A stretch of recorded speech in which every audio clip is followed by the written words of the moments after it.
The conference room was quiet when the message arrived.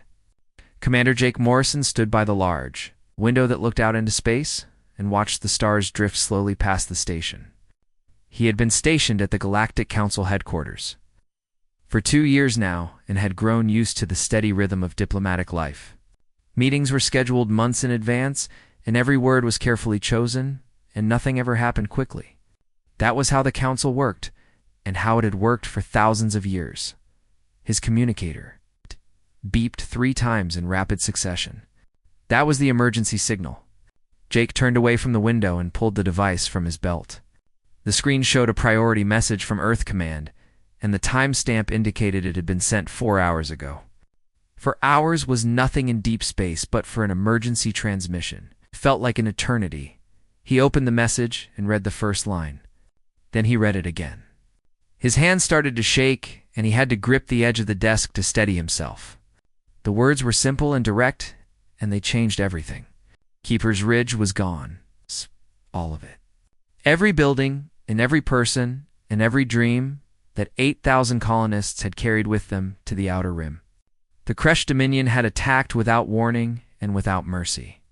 And when they were done, there was nothing left but ash and silence. Jake forwarded the message to Ambassador Lisa Grant, and then made his way down the corridor toward her office. Other humans who worked at the station were emerging from their quarters and workstations, and he could see from their faces that they had received the news too. Nobody spoke. What was there to say that would matter?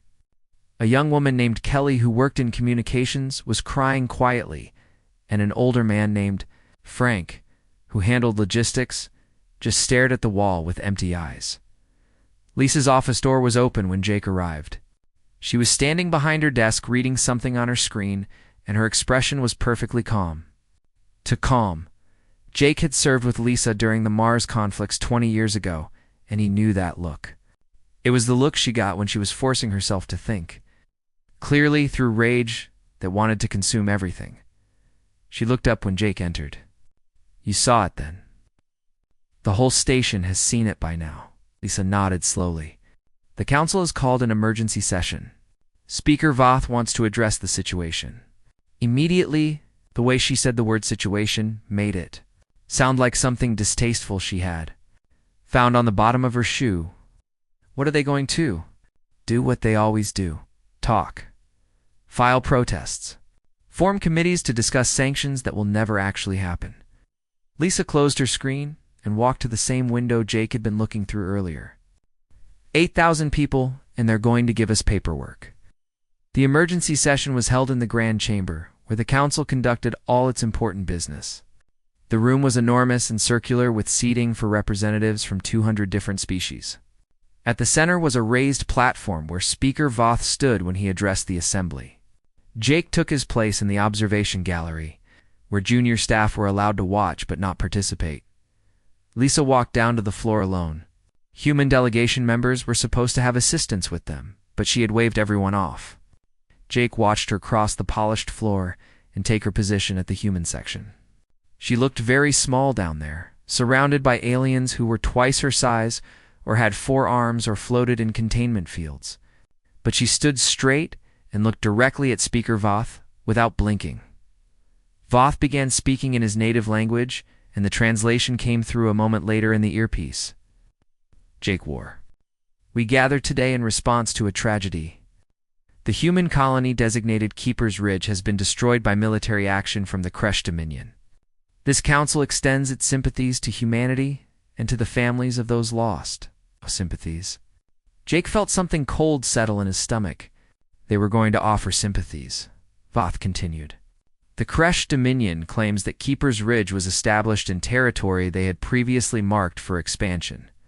While this council does not recognize such claims as valid, the Dominion maintains that they issued warnings which were not heeded. They state that the military action was a final measure to enforce what they perceive as their territorial rights. Counselor from the Threen Assembly raised a crystalline appendage to speak. Has the Dominion provided evidence of these warnings? They have submitted documents which are currently being reviewed by the appropriate committees. Lisa's voice cut through the chamber and everyone turned to look at her. How long will the review take? Boss translator hummed. Such matters require thorough examination. Perhaps 6 to 8 months? 6 to 8 months, Lisa repeated the words slowly, to determine if warnings were given before 8,000 civilians were murdered. Ambassador Grant, please understand that this council operates on principles of careful deliberation. We cannot rush to judgment. They're dead. Lisa took a step forward. Every single one of them. The children in the school. The farmers in the hydroponic centers. The scientists studying the local ecosystem. All dead. And you want to spend 6 months deciding if the murderers filled out the correct forms first. Voth's face did something that might have been a frown in his species. This council understands your emotional state. Loss is difficult for all species. But civilization requires that we respond with reason rather than passion. What will the response be then? Formal protests will be filed with the Kresh Dominion. Economic sanctions will be considered by the Trade Committee. If the review determines that proper warnings were not given, then reparations may be negotiated. Reparations. Lisa said the word like it tasted of poison. You're going to negotiate a payment plan. That is how such matters are handled. The galaxy has endured for millennia because civilized species choose diplomacy over violence. We mourn our losses, and we seek peaceful resolutions, and we move forward. Jake watched Lisa stand there surrounded by aliens who thought they understood grief. They didn't. They couldn't. Every species in this chamber had evolved on worlds where cooperation was rewarded and aggression was punished by natural selection. They had learned to talk first and fight only as a last desperate measure. But humans came from Earth, where the strong took what they wanted and the weak died. And the only law was what you could enforce. Humanity had tried very hard to leave that legacy behind. They had joined the Galactic Council in good faith. They had followed the rules and attended the meetings and filed the proper paperwork. They had truly believed that civilization meant something more than the brutal arithmetic of violence. Lisa looked up at the observation gallery, and her eyes found Jake. In that moment, he saw what she was thinking, because he was thinking it too. The council was about to learn something that humans had always known. There was a difference between choosing peace and being incapable of war. Earth had chosen peace for 30 years. That choice was about to end, Captain. Ryan Blake was eating breakfast in the officer's mess when the encrypted message came through. He had been commanding the carrier, its Valiant, for 3 years, and had learned to recognize the different alert tones his ship used. This one was new. It bypassed every standard communication protocol and came directly from Earth's military command with a priority code he had only seen twice before in his entire career. He set down his coffee and read the message on his personal tablet. The orders were brief and written in language that left no room for interpretation. The Valiant and 17 other warships currently positioned in Sector 7 were to alter course immediately. No advance notice was to be given to the Galactic Council. No diplomatic channels were to be informed. The destination coordinates were deep in Kresh Dominion space. Ryan stood up, and the other officers in the mess noticed. They knew that look on his face. Something important was happening. He tapped his communicator, and his voice echoed through every deck of the massive ship. Senior staff to the war room in 5 minutes. This is not a drill. The war room was located in the most protected part of the Valiant, deep in the center of the ship, where no enemy weapon could easily reach. When Ryan entered, all his senior officers were already there. Colonel Amy Peterson sat at the tactical station reviewing star charts. Lieutenant Henry Cross was running calculations on 3 different screens at once. Commander Luis Garcia, who handled ship operations, was checking fuel reserves and weapons status. Ryan activated the central display and brought up the orders from Earth's command. Everyone in the room read them in silence. Amy was the first to speak. They want us to hit the Kresh, that's correct. The council will lose their minds, probably. Henry looked up from his calculations. I've run the numbers. With 17 ships, we can take out their primary military installations in 4 systems before they can mount an effective response. If we move fast, how fast?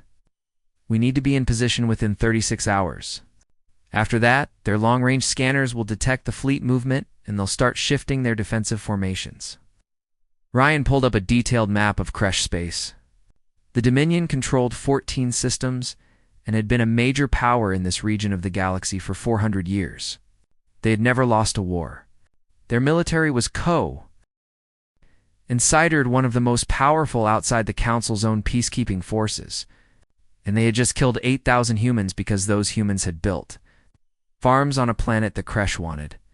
Amy stood and walked to the display. We're really doing this. We're going to war. We're enforcing consequences, Ryan said. There's a difference. Is there?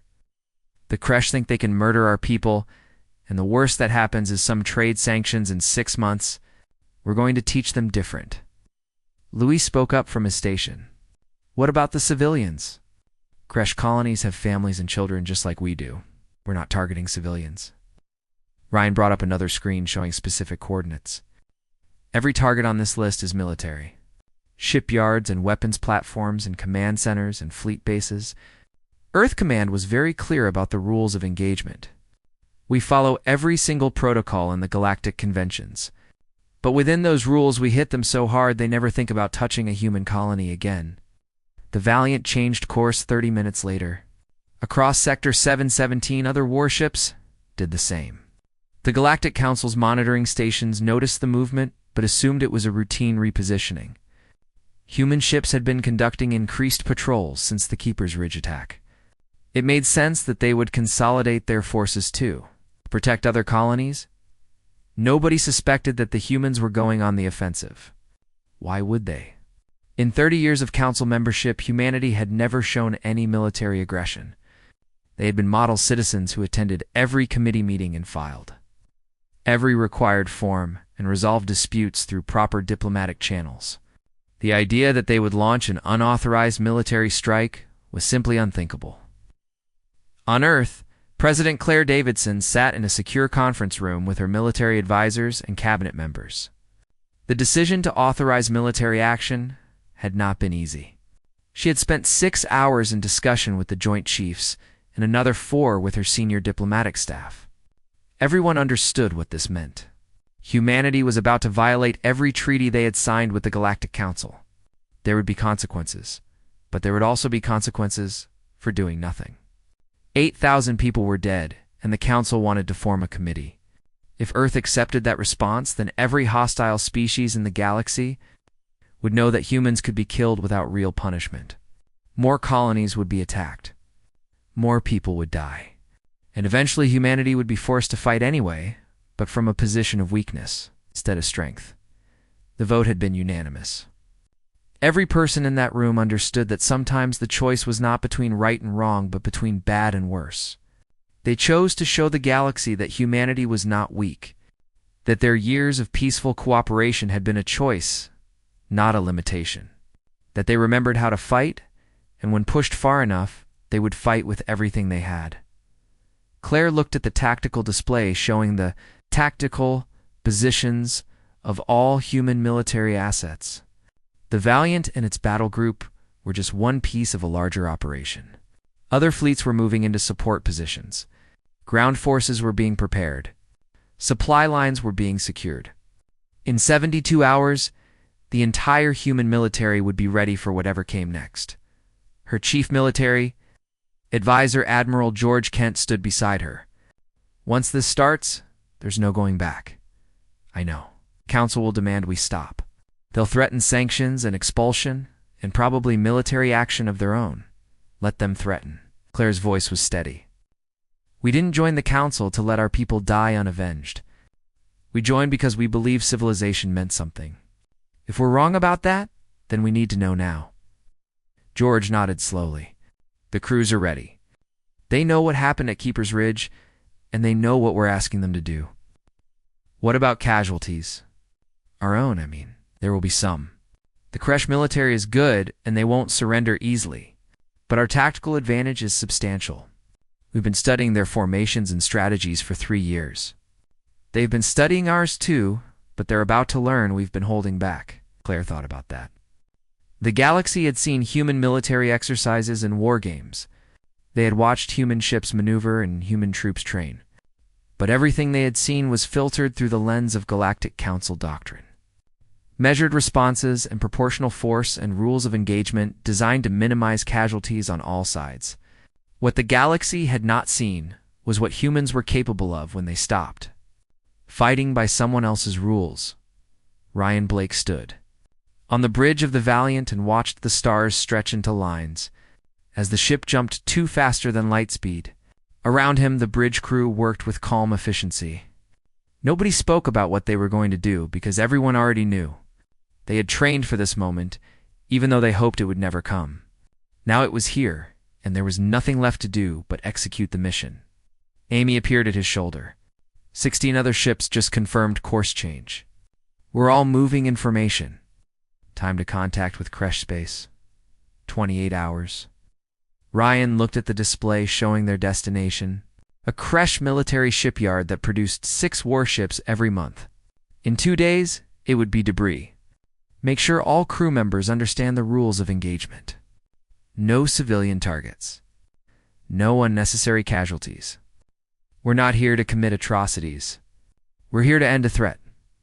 Understood, sir. The bridge was quiet after that. Every person there knew they were part of something that would echo through history. Humanity was about to show the galaxy what it meant to push them too far. The Kresh Dominion had killed 8,000 colonists and expected paperwork in response. They were about to receive fire instead. Admiral Kresh Vorath was reviewing supply requisitions. When his aide rushed into the command center, the aide was young and inexperienced, and Vorath had been meaning to replace him with someone who understood proper military protocol. An officer did not simply rush into the Supreme Admiral's presence without announcement, but the look on the aide's face suggested that protocol was currently the least of their concerns. Vorath set down his data tablet and fixed the younger Kresh with a hard stare. Explain. Long-range sensors have detected human vessels approaching our territory. Multiple ships moving in formation. How many? 19. Confirmed. Possibly more behind them. Vorath's mandibles clicked together in what humans would have recognized as contempt. The humans send 18 ships to do what, exactly? Protest the elimination of their illegal colony. File a formal complaint in person. The aide hesitated. Supreme Admiral, the trajectory suggests they are not here for diplomacy. They are headed directly for the shipyards at Krell Station. Then send the 3rd Squadron to intercept them. Make it clear that humans should return to their council masters and beg for whatever scraps of justice they think they deserve. Vorath turned back to his supply reports. And next time, do not interrupt me for something a junior officer could handle. The 3rd Squadron consisted of 12 Kresh warships, each crewed by veterans who had served in multiple conflicts. Their commander was Captain Nex, who had earned 3 Valor Medals in the war against the Dren Collective. He received his orders and took his ships out to meet the human fleet with complete confidence. The humans were new to space and new to war. They had some advanced technology, but they lacked experience. This would be a simple matter of showing force and watching them retreat. Dex never sent another report after initial contact. His entire squadron simply vanished from Kresh sensors in the space of 14 minutes. When Vorath finally understood what had happened, he ordered every available ship to mobilize. But by then, it was too late. The human fleet was already in Kresh, space, and moving faster than anything Vorath had ever seen. Ryan Blake watched the tactical display as the last of the Kresh squadron broke apart under concentrated fire from the Valiant's weapons, batteries. Amy stood beside him, coordinating targeting solutions while Henry updated the fleet's position relative to their primary objectives. The entire engagement had lasted less than 15 minutes, and not a single human ship had taken serious damage. Amy looked up from her screen. That was easier than the simulations predicted. We fought like we expected them to fight, Ryan said. Careful formations and measured responses. They were trying to intimidate us into retreating. Don't understand what we're doing here. No, they think this is about territory or resources or some kind of political maneuvering. They don't understand that we're here because they killed our people, and we will not let that stand. The Valiant and its sister ships pushed deeper into Kresh space. Every military installation they encountered was targeted with precision that shocked the Kresh defenders. Human fighters swarmed through defensive positions like they had been studying these formations for years, which they had. Earth Command had been collecting intelligence on every major military power in the galaxy since humanity first joined the Council. Just in case. Lieutenant Sophie Kane led her fighter wing through a maze of weapons platforms protecting a Kresh supply depot. Her cockpit display showed 37 targets, and she had 16 fighters under her command. In a traditional engagement, those numbers would be impossible. But Sophie did not fight traditionally. She sent half her wing on a feint toward the depot's main entrance, while she took the rest through a gap in the sensor grid that human intelligence had identified 3 months ago. The Kresh defenders reacted exactly as predicted. They shifted forces to meet the feint and left their flank exposed. Sophie's fighters hit the weapons platforms from behind and destroyed 12 of them before the Kresh even understood what was happening. The remaining platforms tried to reorganize, but Sophie had already moved on to her next target. By the time the depot commander realized his defenses were gone, the supply depot itself was taking fire from the Valiant's main guns. Commander Paul Harrison led the boarding parties that swept through Kresh military stations. The Galactic conventions were very clear about the rules for boarding actions. Defenders had to be given opportunity to surrender. Casualties were to be minimized. Prisoners were to be treated according to established protocols. Paul followed every single rule with meticulous precision.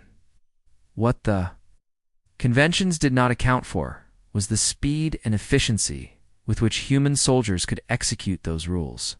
Paul's teams moved through the stations like water flowing downhill. They knew exactly where every critical system was located. They knew the standard Kresh defensive positions. They knew how long it would take for reinforcements to arrive, and they were always gone before that happened. A Kresh officer named Sector Commander Dren found himself standing in his own command center with human soldiers surrounding him. He had not even seen them enter. One moment he was coordinating a defense of the outer system, and the next there were armed humans at every door, and his entire command staff was face down on the floor with their hands secured behind their backs. Paul stepped forward, and his translator converted his words into Kresh language. This station is now under human military control. You and your crew will be held as prisoners until this conflict is resolved. You will not be harmed if you cooperate. Do you understand? Dren's mandibles trembled. What are you doing? The Council will never allow this. You are violating every treaty the Kresh Dominion violated. Something more important when you killed 8,000 civilians at Keeper's Ridge. We are simply responding in kind. Military for military. You destroyed our colony, so we are destroying your ability to make war. This is insane. Your people do not fight like this. You are diplomats and merchants. You file protests and attend committee meetings. Paul looked at the Kresh officer with something that might have been pity. We are whatever we need to be. For 30 years, we chose to be diplomats because we believed the council system worked. You taught us different. Now, you get to see what humans are like when we stop choosing peace. The assault on Kresh military infrastructure continued for 3 days. Human ships appeared at bases that thought they were too far from the front lines to be in danger. Weapons platforms that had stood guard for centuries were reduced to scrap. Shipyards that produced the Kresh fleet suddenly had nothing left to produce. Every target was military. Every strike was precise.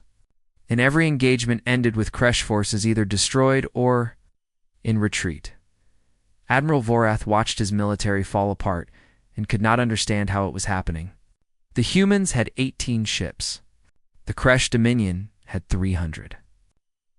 By any reasonable calculation, this should have been a minor skirmish that ended with human surrender. Instead, it was a catastrophe that threatened the very existence of Kresh. Military power, he sent urgent messages to the Galactic Council demanding they intervene.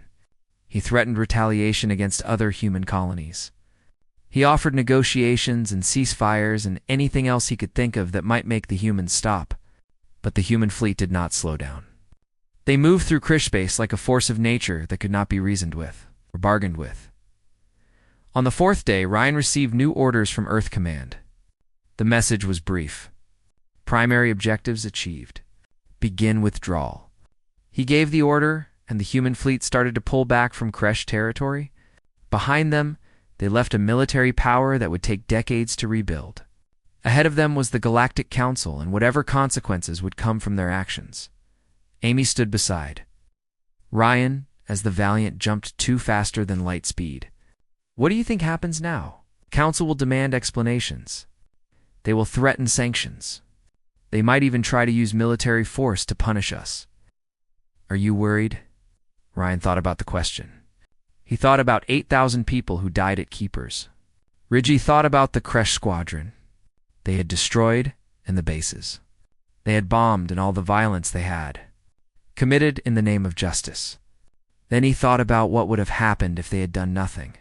If they had filed protests and waited for committees and let the galaxy think that humans could be killed without consequence. He said finally, I'm not worried. We did what needed to be done. Now we deal with whatever comes next. The Grand Chamber was packed with representatives from every member species of the Galactic Council. Speaker Voth stood at the central platform, and his crystalline features reflected the anger that filled the room. Beside him were military advisors from 6 different species, and all of them were demanding that humanity be held accountable for what they called an act of unprecedented aggression. Ambassador Lisa Grant walked into the chamber alone. She carried a single data tablet and wore the formal diplomatic uniform of Earth. Every eye in the room turned to watch her cross the floor. Some of those eyes held anger. Some held fear. A few held something that might have been respect, though those representatives would never admit it publicly. Voth's voice boomed through the translation system. Ambassador Grant, you stand before this council to answer for the actions of your military forces. In direct violation of every treaty humanity has signed, your ships attacked the Kresh Dominion without authorization. You have committed acts of war without council approval.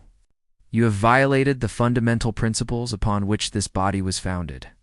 What do you have to say? Lisa reached her position and set her tablet on the stand in front of her. She did not look nervous or apologetic. She looked like someone who had come to deliver a message and did not particularly care whether the audience wanted to hear it. I have quite a bit to say, actually. Perhaps you would prefer to sit down, Speaker Voth. This may take a while. A ripple of shock went through the chamber. Nobody spoke to the speaker that way.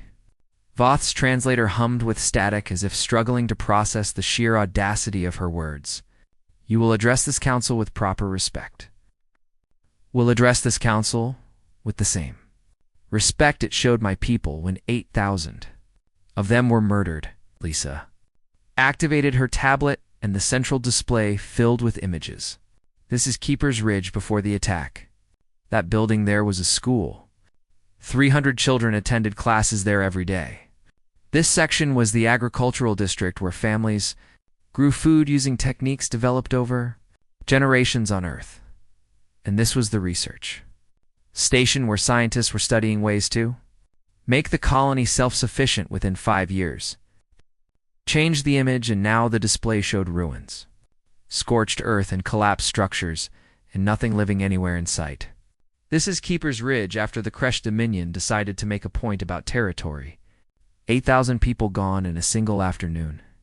Children and farmers and scientists and everyone they loved. All dead. A counselor from the Vereen Collective raised a delicate appendage. We understand your grief, Ambassador Grant. The loss of life was tragic, but your response was disproportionate. The damage your military inflicted on Kresh infrastructure will take decades to repair. Good. Lisa's voice cut through the chamber like a blade. Let it take decades. Let the Kresh spend the next 100 years rebuilding what they lost, and let them remember every single day why they lost it. They killed our people to prove they were strong. We proved they were wrong. Voth leaned forward.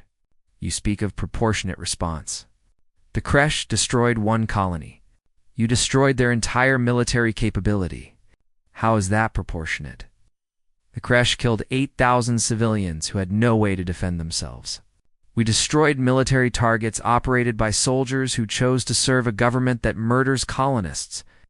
Every person who died in our counterstrike was someone who could have surrendered. We gave them that option. The people at Keeper's Ridge were given nothing. Another counselor spoke up. This one was from the Threen Assembly, and his voice carried the weight of age and experience. You followed the Galactic conventions during your assault. We have reviewed the reports. No civilian targets were hit. Prisoners were treated according to protocol. But you did all this without authorization. You launched a military campaign that could have destabilized an entire region of space. Lisa nodded slowly. You are absolutely right. We acted without authorization. We bypassed every diplomatic channel. We ignored council protocol. Do you know why? Because we asked for justice through proper channels, and you offered us paperwork. 6 to 8 months to review whether the creche filed the correct forms before committing mass murder. Economic sanctions that might be considered by committees that would take years to reach a decision. That was your idea of justice? Council operates on principles of careful deliberation, Voth said. We do not rush to judgment. 8,000 people did not have time for you to deliberate. They needed protection, and they needed it before the creche killed them. Since this council could not provide that protection, we decided to provide our own. The chamber erupted in arguments. Representatives shouted at each other in dozens of languages while translators struggled to keep up. Voth called for order, but nobody was listening. Finally, he activated a sonic pulse that made everyone in the room stop talking and clutch their hearing organs in pain. Enough. Voth's voice was cold. Ambassador Grant, your actions have consequences. This council will vote on sanctions against humanity. Your membership may be suspended. Your ships may be barred from council space. You may face military action to ensure you never commit such aggression again. Lisa looked around the chamber and saw representatives nodding in agreement. They were afraid. That was the truth of it. They had watched human ships tear through one of the galaxy's major military powers in less than a week. And now they understood that humanity was not the peaceful junior member they had thought. Humans were dangerous, and dangerous things needed to be controlled. You can try, Lisa said quietly. You can vote for sanctions, and you can suspend our membership, and you can even send your peacekeeping fleets to threaten us. But before you do any of that, I want you to understand something. We did not want this. We joined the council because we believed in something better than Earth's history of violence. We thought civilization meant protecting the innocent and ensuring justice for all. We were wrong. She changed the image on the display again. Now it showed the creche military bases that human forces had destroyed. Shipyards in ruins and weapons platforms reduced to debris and command centers that would never command anything again. This is what happens when you fail to protect council members. When you let hostile powers murder civilians and offer nothing but committee meetings in response, we had two choices. Accept that our people can be killed without consequence or demonstrate that such actions carry a price. We chose the latter. A junior counselor from a species Lisa did not recognize spoke up nervously. But you have set a precedent. If every species responds to grievances, with military force, the council becomes meaningless. Council became meaningless the moment you told us to mourn quietly while you formed committees. Lisa's voice was sharp. You had 30 years to show us that your system works. 30 years of humanity following every rule and attending every meeting and believing that diplomatic solutions were always possible. The Creche Dominion taught us different. They showed us that in your galaxy might still makes right, and the only difference is how politely everyone pretends otherwise. Voth stood very still. What are you saying, Ambassador? I am saying that humanity will continue to be a member of this council if you will have us. We will attend your meetings and follow your protocols and seek diplomatic solutions whenever possible. But we will never again sit quietly while our people are murdered. If another hostile power attacks a human colony, we will respond. Not in 6 months after your committees finish deliberating, immediately, with overwhelming force, and we will continue to respond until the threat is eliminated. The chamber was silent. Every representative understood what they were hearing. Humanity was not asking for permission. They were stating a fact. The rules had changed, and the galaxy would have to adapt. A counselor from the Drawn Federation finally spoke. You are threatening this entire council. No. Lisa shook her head. We are making a promise. Attack humans and face human consequences. It is really very simple. The creche tested that promise, and you all saw the results. Anyone else who wants to test it is welcome to try. Voth looked at Lisa for a long moment. You have changed the balance of power in this galaxy. You've changed it when you failed to protect our people. We just made sure everyone understood the new reality. Lisa picked up her tablet. This council can vote however it wants. Sanctions and suspensions and military threats, none of that changes what happened. The creche killed 8,000 humans, and we made them pay for it. That is the only justice that matters. She turned and walked out of the Grand Chamber. Behind her, the representatives began arguing again about what to do with humanity. But Lisa knew the truth. They would do nothing. Because doing something meant admitting that their entire system had failed. And because every species in that room now understood that humans were not prey to be hunted, but predators who had chosen to be peaceful. That choice could be revoked at any time. 3 months passed and the Galactic Council still had not decided what to do. About humanity. Committees were formed and dissolved and reformed with different members. Proposals for sanctions were drafted and debated and quietly shelved when someone pointed out that Earth controlled half the rare mineral trade in this sector. Military action was discussed in closed sessions, but nobody wanted to volunteer their fleets to test human capabilities. The truth was simple and terrifying.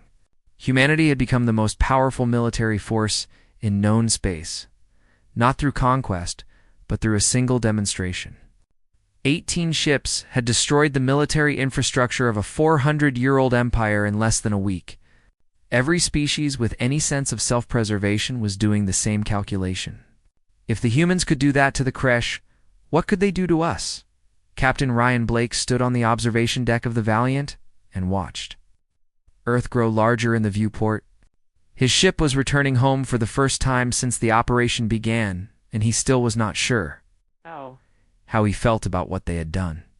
8,000 people had been avenged. The creche military had been neutralized as a threat. But the cost of that justice was measured in creche lives too, and Ryan knew that some of those lives had belonged to people who were just following orders. Colonel Amy Peterson joined him at the window. Command says there will be a ceremony when we dock. Medals and speeches and all the usual nonsense. I don't want a medal. Neither do I, but we are getting them anyway. President Davidson wants to make it clear that Earth stands behind what we did. Ryan nodded slowly. What do you think the council will do? Nothing. They are too afraid of us now and too proud to admit it. So they will debate and discuss, and eventually everything will go back to normal, except everyone will remember that humans are not to be pushed. Is that a good thing? Amy was quiet for a moment. I don't know. We spent 30 years convincing the galaxy that we were peaceful. Now they know we are only peaceful when we choose to be. Maybe that makes us safer. Maybe it makes us more isolated. Time will tell. The Valiant docked at Earth's primary orbital station 6 hours later. Ryan and his crew were greeted by officials and reporters and families who had waited months to see their loved ones return. The ceremony was held in the station's main hangar where President Claire Davidson personally presented medals to every member of the operation. When she pinned the decoration to Ryan's uniform, she leaned close and whispered something only he could hear. Thank you for doing what I asked. I know it was not easy. Ryan met her eyes. Will it be worth it? In the long run, I mean? Ask me in 50 years. Claire stepped back and addressed the assembled crowd. Her voice echoed through the hangar. These men and women did what was necessary to protect humanity. They followed every rule of engagement. They showed restraint even in the face of grief. And they reminded the galaxy that Earth does not accept the murder of our people as a cost of doing business. We are proud of them. The crowd applauded, but Ryan noticed that some faces in the audience were not celebrating. There were people who thought the military action was wrong. People who believed humanity should have found another way. People who were afraid of what Earth might become now that it had shown its teeth. Ryan understood their concerns. He shared some of them. But he also remembered the images from Keeper's Ridge and knew that doing nothing would have been worse. Across the galaxy, the creche Dominion was learning to live with its new reality. The government that had ordered the attack on Keeper's Ridge had been overthrown by military officers who understood that continuing the conflict would mean complete annihilation. The new leadership sent formal envoys to Earth requesting negotiations. Ambassador Lisa Grant met with the Kresh delegation in a neutral station far from both their territories. The lead negotiator was a female Kresh named Commander Sella, who had lost family members in the human counterstrike. She sat across from Lisa with mandibles held tight in what her species considered a posture of respect. "We come to offer apologies and reparations for the attack on your colony," Sella's translator converted her clicks and hisses into human language. "Our previous government acted without wisdom. We wish to ensure such tragedy never occurs again." Lisa studied the Kresh commander. "Your government killed 8,000 civilians to make a point about territory that was never contested. What reparations could possibly be adequate for that? We cannot return the dead. But we can offer compensation to their families. We can cede the territory around Keeper's Ridge to human control. We can sign treaties that guarantee no Kresh military vessels will approach human space without permission. And if we refuse these terms," Tila's mandibles trembled, "then we will offer more. We are not here to negotiate from strength, Ambassador Grant. We are here to ensure our species survives. Your military demonstrated capability. We did not know existed. We do not wish to test those capabilities again." Lisa leaned back in her chair. "Let me be very clear about something, Commander Sella. Earth did not attack your people because we enjoy violence. We acted because your government thought we would not. You believed the Galactic Council would protect you with bureaucracy and committee meetings. You were wrong. Every drop of blood spilled in this conflict is on the hands of the leaders who ordered the attack on Keeper's Ridge." I understand. "Do you? Because I need to make sure this lesson is learned. Not just by the Kresh, but by every species in the galaxy. Humans can be your friends or your allies or your trading partners. We prefer those relationships. But if you murder our people, we will respond with force that your military cannot withstand. That is not a threat. It is a promise." Sella nodded slowly. "The new Kresh government accepts these terms. We will sign whatever treaties Earth requires." The treaty negotiations took 6 weeks. In the end, the Kresh agreed to pay reparations to every family that lost someone at Keeper's Ridge. They ceded a buffer zone of 3 systems between their territory and human space. They reduced their military by 40% and allowed human observers to monitor their compliance. It was the most one-sided treaty in Galactic Council history, and everyone knew it. Back at the Council headquarters, Speaker Voth requested a private meeting with Lisa. They met in his personal office, which was decorated with artifacts from thousands of years of Council history. Voth gestured for Lisa to sit, but she remained standing. "You wanted to speak with me, Speaker? I wanted to understand." Voth's translator hummed softly. "Your species has been part of this council for only 3 decades. In that time, you have been model members, cooperative and diplomatic and committed to peaceful resolution. Then in the space of a week, you became the most feared military power in this region of space. How did this happen?" Lisa walked to the window that looked out over the council station. "You made a mistake about us. You saw 30 years of peaceful behavior and assumed we were incapable of anything else. But humans have been waging war for thousands of years. We are very good at it. We joined the council because we wanted to be something better. We still want that. But you will not hesitate to use violence when you deem it necessary. No, we will not sit quietly while our people are murdered. We will not accept committee meetings as substitute for justice. We will not allow hostile powers to think that killing humans carries no consequences." Lisa turned to face Voth. "You can call that whatever you want. Aggression or pragmatism or simple self-preservation. But that is who we are." Voth was silent for a long time. "The galaxy will not be the same." "Good. The galaxy that let Keeper's Ridge happen needed to change." Lisa walked toward the door, then paused. "We are not leaving the council, Speaker Voth. We still believe in what this body is supposed to represent. Peace and cooperation and mutual prosperity. But we will never again trust the council to protect us. That is our job now.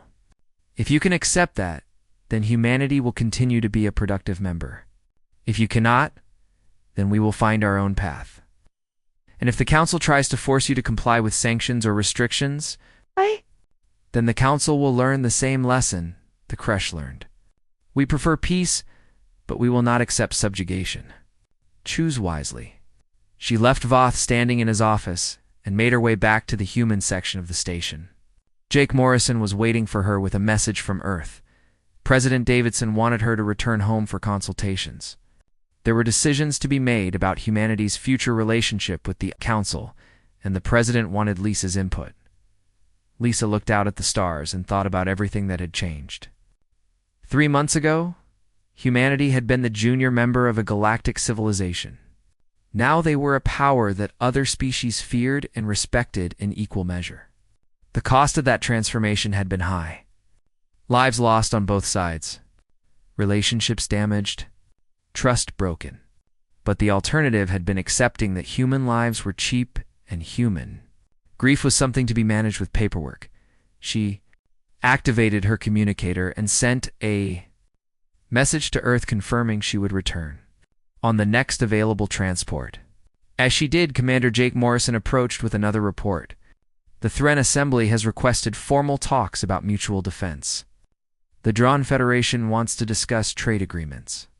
4 other species have sent diplomatic inquiries about closer relationships with Earth. Everyone wants to be friends with the humans now that they know we have teeth, it would seem so. Oh. Jake smiled slightly. How does it feel to be feared? Lisa thought about that question. I would rather be respected, but I will take feared over ignored. At least now, when we speak, the galaxy listens. Do you think we did the right thing? I think we did the only thing that would work. The Kresh are not going to attack another human colony. Neither is anyone else. 8,000 people died at Keeper's Ridge, and we made sure their deaths meant something. That has to be enough. The stars outside the station burned steady and eternal. Somewhere out there, human colonies were expanding and growing stronger because they knew Earth would protect them. Somewhere out there, hostile species were reconsidering their plans because they understood the cost of threatening humanity. And somewhere out there, the future was being written in the space. Between peace and war, where humans had chosen to make their stand.